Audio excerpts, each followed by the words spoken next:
Sometimes in sports, when a team used to be good and they have become trash, sometimes that teams finds enough motivation, finds enough dog in themselves, finds enough ego, I guess, to fight and to win one playoff game. And I thought, maybe the Philadelphia Eagles are going to do it. Most likely they are not, but maybe. And they didn't do it. The game is still going on. It's, I think, 5 or 6 minutes left. The Bucs have the ball. They're driving down the field. They're up only 2 scores, but it feels like they're up by 50. It's 25-9. It could have been 40 plus. They had a couple of key drops. Mike Evans had a couple of drops. The tight end had a couple of drops. When it comes to the Eagles, I mean, this is like peak 2019, 2020. Carson Wentz, Doug Peterson. Like, everything about this team just sucks. It's just ugly. Like we cannot score points, we cannot defend, we cannot tackle, we cannot coach, just everything sucks. Devontae Smith is the only guy who played a good game. I think now he has like 140, 150 yards. Everybody else, like, he's just trash. And I see so many guys on the timeline. Oh, it's because we didn't run the ball. Oh, it's because our defense. Oh, it's because of our off. Bro, like, the whole team sucks.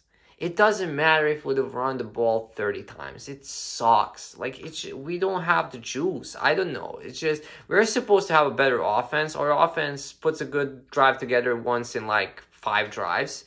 And even then, we cannot score a touchdown. Or we can't even score a 2-point conversion. I don't know. Everything about this team sucks. And the only bad thing about this loss is that it's not like a total utter destruction. It's not like, if we would play Green Bay, I think we would have lost like 50-0. No bullshit. Maybe like 50-7, like a garbage time touchdown. And that would be probably enough for some people to get fired here, to make drastic changes. Because I see the Dallas Cowboys fans and some of the media defending Dak Prescott. That guy who was absolutely trash, who has a record of being trash in the playoffs, who will not win you anything when it matters, who is a generational stat pattern. Oh God, Slay got hurt. That guy is being defended because he put up 400 yards and 3 touchdowns, but he put up like 250 after it was 48-16 in the fourth quarter. So it's like, that's why the final score kind of matters, because it's the aesthetics. I know that a lot of you think that maybe GMs and the organization doesn't care or doesn't think what the fans think or doesn't feel the media or something. It is important. It is important. They are human beings. And if 70-80% of the people are supportive for a certain individual, they are going to see that, they are going to feel that, and they are perhaps going to make a decision going to their favor. So if 80% of the Cowboys fans are like, yeah, Dak Prescott, I mean, it's not his fault that we lost. I mean, maybe Jerry's like going to be, okay, maybe I give Dak another chance. And which is hilarious because Dak absolutely sucks in the playoffs. So just that little thing, the aesthetics of the Dak Prescott stat line and the final score changes a lot of things. So the reason why I'm telling you this is that if we would have played the Green Bay Packers, we would have lost like 50-0. And if you lose 50-0 in the playoffs, you're going to get fired. I don't give a fuck if you went to the Super Bowl last year. Like, you lost 50-0 to somebody. And we could have lost today 50-0 to a slightly better team. But the Bucs are average. The Bucs are low-key ass. And the Bucs are the luckiest team in the playoffs right now because they got the easiest opponent, the Philadelphia Eagles. Mayfield threw an incomplete pass. No, it's a touchdown. Oh my God, I thought it was incomplete. Okay, nice. So now they are up over 30 points. Anyways, thank God for the Arizona loss. Thank God for the Giants loss because I'm emotionally checked out. I don't really give a fuck. As I mentioned, I almost wish that we got blown the fuck out because I never really liked Nick Sirianni. It's just this guy, just the vibes. He comes across childish and cringe and not a leader.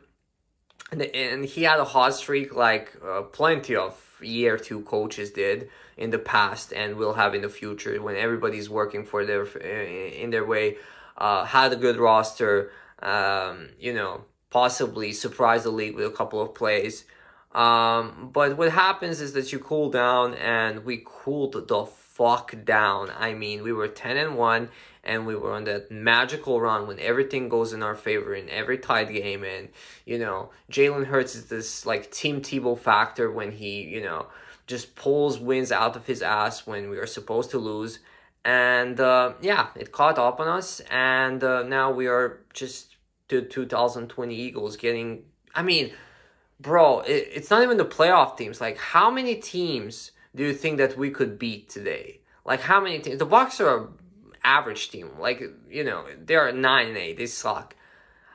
We lost to the, 6-11 Giants and the 3-12 Cardinals.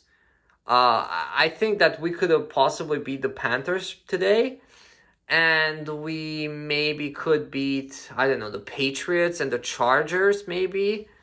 That's it? Like, we are, a bottom 5 team in the league right now. We absolutely suck. It's 32-9. I low-key wish, come on, maybe like a pick 6. I don't know.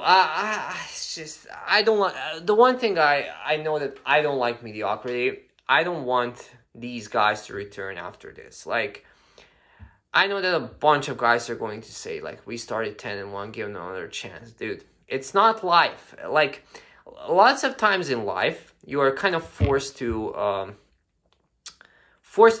like, have mediocre things, mediocre choices. Like, sometimes you're almost forced to have, like, a 5 out of 10, 6 out of 10 relationship because it has certain benefits. Like, for example, you're with this chick who's rich, or you're with this dude who's rich, and you don't really like them, but they are rich, financial benefits, you have somewhere to live for free, I don't know, so you have to take the positives. But this is football. Nobody wants to be 8-8. Nobody wants to be 500. Nobody wants to be one and done in the playoffs. And as I mentioned about the Cowboys, but the same thing goes about the Steelers, I think.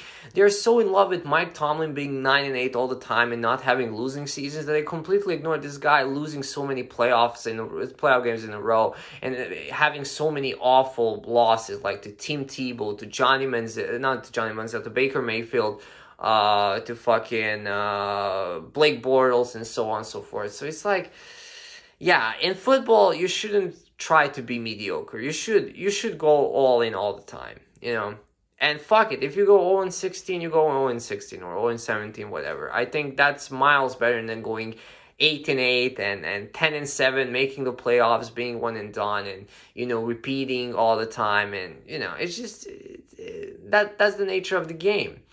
That's a winning mentality, winning mindset. Anyways, I'm done. This game is still going on. They should just, end this game, whatever. It's 5 a.m. here. I've been watching these bumps for the past 2.5 hours. I knew this game was over after like 2 snaps.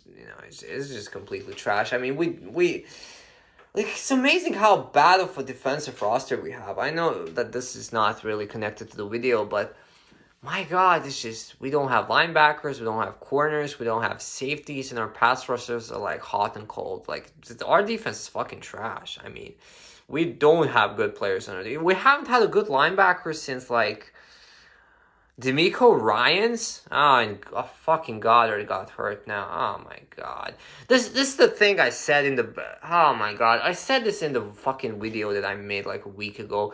I just wanted to leave this game unscathed, basically. Unscathed. I did not want to see any injuries. Guess what happened? In fucking garbage time, our best tight end got injured.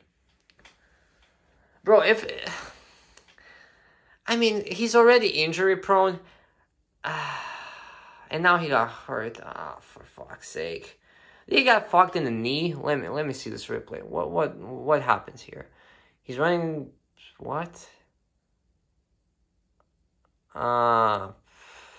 I mean, he may have fucked his knee. Took a hit. Again, this is the typical. Yeah, he hyperextended his knee. It's a typical bullshit. The league doesn't allow you to go high, so now defenders are going low, and we see a bunch of torn ACLs all the time. I don't think it's an ACL. It's more of a hyperextension. But for fuck's sake, I mean, it's fucking garbage time, dude. 3 minutes left in the fucking season. You're down by 23 fucking points, and this guy. Oh my god, that's just fucking bullshit. Anyways, at least the Cowboys lost, so that's hype. And yeah, I mean, fuck can I say? I'm dead. Just, it is what it is.